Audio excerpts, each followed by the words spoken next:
नमस्कार. राष्ट्रसंचार डिजिटलमध्ये आपल्या सगळ्यांचं स्वागत आहे. आपल्याला माहिती आहे लोकसभा निवडणूक 2024ची रणधुमाळी सगळीकडे सुरू आहे.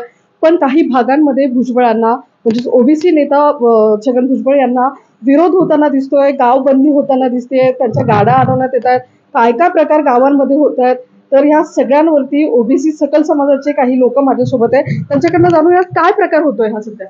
आता एकंदरीत आपण 4-5 महिन्यापूर्वी जे बघितलं की महाराष्ट्रामध्ये जे आरक्षणामुळे जे समाजकारण सगळं ढवळून निघलं होतं, एक जाती मध्ये द्वेष निर्माण झाले होते आणि त्याचा जो काय असेल तो विधानसभेमध्ये त्याच्यावर तोडगा निघाला. आणि आता एक देशाचा भारतीय संविधानाचा एक सर्वात मोठा उत्सव म्हणजे लोकसभेच्या निवडणुका लागलेल्या आहेत. त्याच्यामध्ये भारतातलं सगळ्यात मोठं जे कायदेमंडळ आहे त्याच्यामध्ये भारतातील नागरिक तिथं प्रतिनिधी पाठवतात आणि तिथं कायदे बनवले जातात, तिथं विविध योजना बनवल्या जातात आणि भारताचं भविष्यव्य तिथं लिहिलं जातं. पण अशाच याच्यामध्ये एक मनोज जरांगे जो मराठा आरक्षणाचा नेता आहे तो आता महाराष्ट्रामध्ये एक जातीवादी विष पेरायचं त्याचं काही थांबलेलं नाहीये.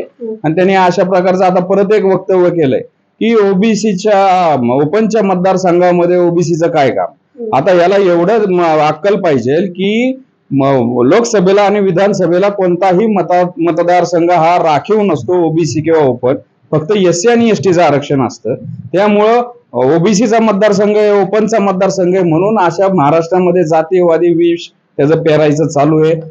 मराठा समाजाच्या बांधवांना ओबीसी नेत्यांच्या विरुद्ध काहीतरी भडकवायचं, कुठेतरी गावामध्ये मग असं काहीतरी सभा घ्यायच्या, भेटी द्यायच्या आणि मग कुणाला गावबंदी करायची, बॅनरबाजी करायची, आम्ही तुला पाडतोच, आम्ही हिसकाच दाखवतो आणि कुठेतरी सरकारवर दबाव आणायचा की ओबीसी जे नेते आहेत त्यांचं नेतृत्वच पुढे नाही आलं पाहिजे.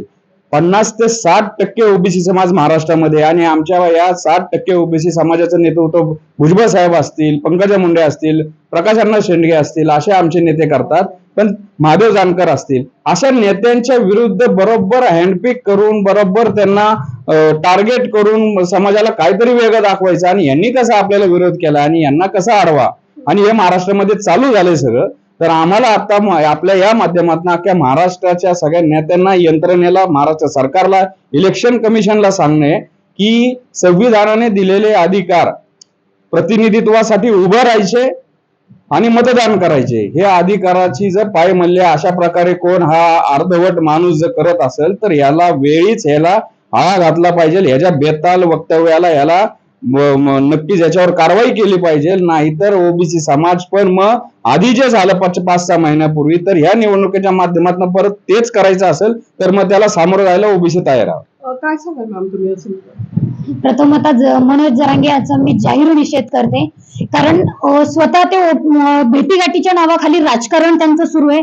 समाजकारण जर राजकारणात जर बदलणार असेल तर ओबीसी देखील शांत बसल्याशिवाय राहणार नाही. आणि बाकी जे इतर सर्व जे प्रस्थापित पक्ष आहेत, हे पक्ष जर प्रस्थापितांना जर झुकतं माप जर देणार असेल तर ओबीसी याचा लेखाजोखा हा नक्कीच या वातावरणामध्ये नक्कीच ठेवेल आणि त्याचे पडसाद मात्र विधानसभेच्या इलेक्शन मध्ये त्याचा हे आम्ही दाखवून देऊ.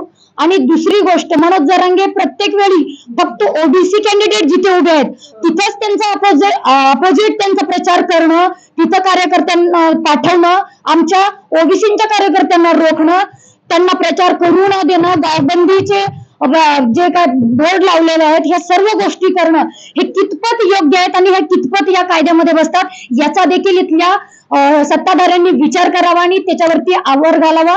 अन्यथा ओबीसी देखील विधानसभेमध्ये याचा छडा लावल्याशिवाय शांत बसणार नाही. काय बोलायला असं? नमस्कार. आपण सर्वांनी पाहिलं की गेल्या 5-6 महिन्यामध्ये ओबीसी आणि मराठा समाज असं पूर्ण वातावरण हे पेटलेलं होतं. परंतु आम्ही सर्व म्हणजे मी स्वतः माझ्याकडे राष्ट्रवादी काँग्रेस पक्षाचं उपाध्यक्ष पद आहे पुणे शहराचं, अजितदादा गटांचं. तर मी स्वतः सुद्धा एक पक्षाचं काम करते. माझ्यासारखेच अनेक असे ओबीसी बांधव आहे की ते प्रत्येक पक्षामध्ये विखुरलेले आहेत आणि प्रत्येक पक्षाचं ते प्रामाणिकपणे काम करत आहे.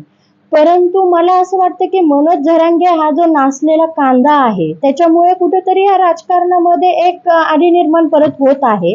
कारण की आम्ही खालच्या लेवलला जे आमचं राजकारण आहे तर ते आमच्या पक्षाशी आम्ही एकनिष्ठ राहून आमच्या उमेदवाराचा प्रचार करत आहोत. त्या ठिकाणी आम्ही ओबीसी कोण किंवा मराठा कोण हे आम्ही पाहत नाहीये. आता माझा शिरूर मतदारसंघ येतो, त्या ठिकाणी आम्हाला आढळराव पाटील आहेत, त्यांच्या विरोधामध्ये ओबीसी मधून कोल्हे आहेत, परंतु मी प्रामाणिकपणे राष्ट्रवादी काँग्रेस पक्षाचे असल्यामुळे मी आढळराव पाटलांचा प्रचार करते. मग जर हे असं आमच्या ओबीसी नेत्यांना टार्गेट करत असतील तर हे कुठेतरी चुकीचं आहे. त्यांनी थोडासा विचार करावा की ओबीसी बांधवांची संख्या ती किती आहे, आणि मेन म्हणजे जे नेते उभे आहेत आमचे, जे राष्ट्रवादीमधून मोहोळ असतील, तिकडे आमच्या रुपालीताई चाकणकर ह्या खडकवासला मतदारसंघातनं सुनित्राताईंबरोबर फिरतात आहे, त्या देखील ओबीसी नेत्या आहेत, त्या प्रामाणिकपणे प्रयत्न करतात आहे की सुनित्राताई निवडून यावा. मग आम्ही आमच्या भागामध्ये आम्ही मराठा ओबीसी हा वाद करत नाहीये. आम्ही आमच्या लेवलला अगदी छान प्रकारे फक्त पक्षाशी एकनिष्ठ राहून प्रचार करत आहे. तर मला असं वाटतं की कुणीतरी हा जरांगे पाटलांचं तोंड बंद करावं. नक्कीच. काय काय प्रकार होता त्याच्यामध्ये तुम्ही सांगा. याच्यामध्ये बघा, असे आपण पाहाल तर असे बॅनर लावले जात आहेत. जे ओबीसी नेते आहेत त्यांना गावबंदी केली जाते, गावातनं हाकलून दिलं जाते, प्रचार करून दिला जात नाहीये. मुळात मला एक कळत नाही की लोकशाहीमध्ये असं चालू असताना, असं सुरू असताना जर कोणाला प्रचार करून दिला जात नसेल, गावबंदी केली जात नसेल, तर अशा लोकांवर खरं तर अॅट्रॉसिटी प्रमाणे कायदा लावला पाहिजे. कारण आज लोकशाही आहे, तुम्ही कुठेही जाऊ शकता. काय तुम्ही आज कोणी गाव कोणाच्या मालकीचं नाहीये, त्याच्यात गावबंदी करण्याचं कारण नाहीये. याच्यात दुसरं असं आहे की त्याच्यामध्ये मनोज जरांगेचं वक्तव्य आलं की बाबा ओपन मधनं ओबीसीनी येता कामा नये. मुळात हे सांगणारा मनोज जरांगे कोण हे मला पहिलं विचारायचं. ओपन कॅटेगरी नसती, जनरल कॅटेगरी असती. जनरल कॅटेगरीमध्ये ओबीसी, एससी, एसटी, विजेएनटी, ब्राह्मण समाज, जैन समाज, वैश्य समाज कोणीही त्याच्यामध्ये येऊ शकतं. हे साधं नॉलेज त्यांना नसेल. पण जर यांचं असंच म्हणणं असेल की ओबीसीनी येऊच नाही, तर मग ओबीसींना पण राखीव मतदारसंघ देऊन टाकावे विधानसभा लोकसभेला. मुळात हे नाशिकच्या काही भागामध्ये आहे. मग त्याच्यानंतर जुन्नर वगैरेच्या काही भागामध्ये आहे. हे असं आहे. आणि याच्यामध्ये इतर ठिकाणी म्हणजे राष्ट्रीय समाज पक्ष असेल किंवा आपला बीड मतदारसंघ असेल, याच्यामध्ये ओबीसी समाजाच्या नेत्यांना प्रचार न करता हाकलून दिलं जातंय, त्यांना अडवलं जातंय, जातीच्या घोषणा दिल्या जात आहेत. मग असं असेल तर आम्हाला इलेक्शन कमिशनला प्रश्न आहे की फ्री अँड फेअर इलेक्शन होत आहेत का? जर जात बघून कॅन्डिडेटला गावात घुसून दिलं जात नसेल, धर्म बघून कॅन्डिडेटला जर गावात घुसून दिलं जात नसेल, तर मग हे फ्री अँड फेअर इलेक्शन म्हणायचे का?